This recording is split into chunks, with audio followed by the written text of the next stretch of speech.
Deciding a good location and affordability, that's a tough question. Martial arts school owners, they want blanket answers for things. They want an answer like, what is the one answer you're going to give me that totally covers off the subject? Okay, well, it's not reality.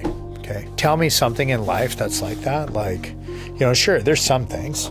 It's just seldom. So for location, it's tough. I'll explain why. There are some, like, if you're like, what are the key things you look for? Well, one is population density. Population density doesn't mean that, like, if you don't have a certain population density, you're not going to be successful. Because I believe you can open up a gym almost anywhere.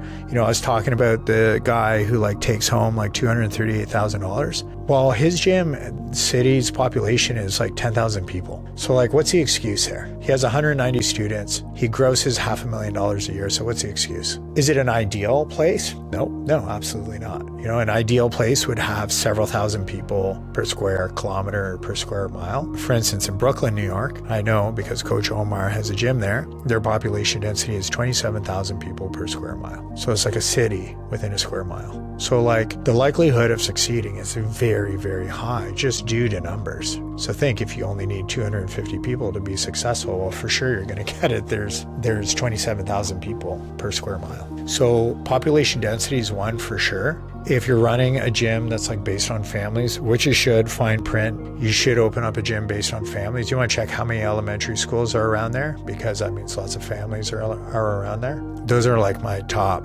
two things. And then, probably the last thing would be the cost of the rent and factoring it on, a 200 to 250 student location, to start. Because again, like I had said, I have a school in Legacy that does very, very well. I have several schools that are like this too. I have another school that is 190 people and the owner takes $170,000 home a year.